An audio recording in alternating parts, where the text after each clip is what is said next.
We now shift our focus to Britain, where the intensity of the riots continues to rise unabated. It has shaken communities to the core and raised significant questions about the state of the UK society.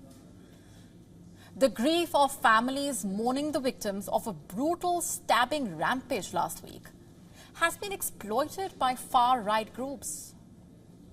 Let's just break down the events and the implications for you.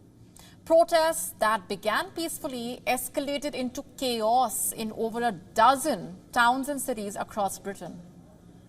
From Aldershot in the south to Sunderland in the north and Liverpool in the west to Belfast in Northern Ireland, violence has spread like wildfire. Consider the events in Rotherham, where rioters targeted a hotel housing asylum seekers. As per reports, they shattered windows and stormed the building, forcing the police into a desperate struggle to maintain control. Nobody was injured, but the scene was one of sheer terror. In Middlesbrough, masked individuals reportedly hurled bottles and rocks at police officers, ignited cars, leading to numerous arrests.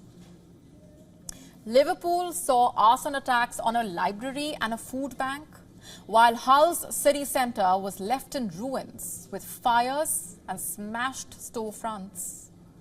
These acts of violence are not isolated incidents, by the way. They are part of a broader pattern of disorder and destruction that is no longer just a localized issue, but a nationwide crisis. But what really sparked this wave of violence? It all began with a horrific knife attack at a children's dance class last week in Southport, a seaside town near Liverpool. 3 children lost their lives, 8 others were wounded. The suspect, born and raised in Britain of Rwandan descent, quickly became the center of a storm of disinformation. Rumors quickly spread online that he was an undocumented Muslim immigrant, a claim that the authorities debunked by revealing his identity a few days later.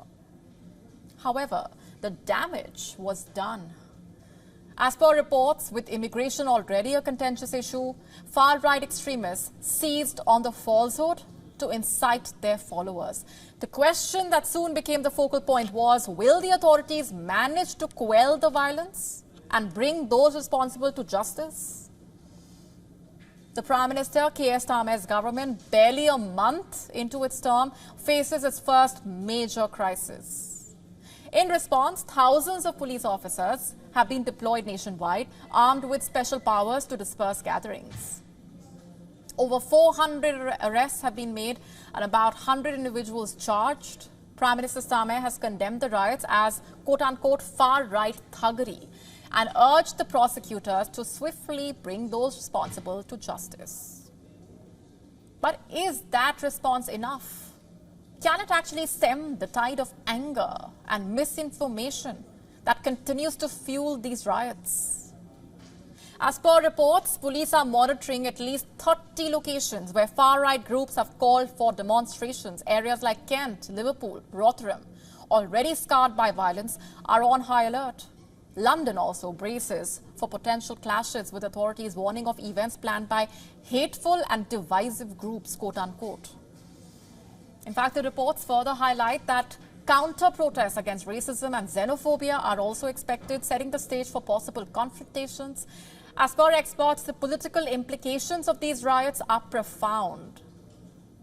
For the Prime Minister, this is baptism by fire. His Labour Party, having recently ousted the Conservatives after 14 years in power, now faces the challenge of addressing this major crisis. The Conservative Party has also joined in condemning the violence.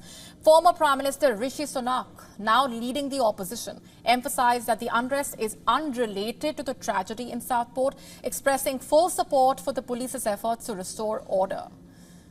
And amid all this, the families of the victims in Southport are in mourning. Their grief compounded by the chaos that has followed. Their tragedy, their trauma has been hijacked by the far-right groups, turning a moment of sorrow into a catalyst for violence. The situation in Britain is a stark reminder of the fragility of social order in the face of disinformation and extremism. The coming days will be crucial for the UK. To stay up to speed with the latest news, download the WION app and subscribe to our YouTube channel.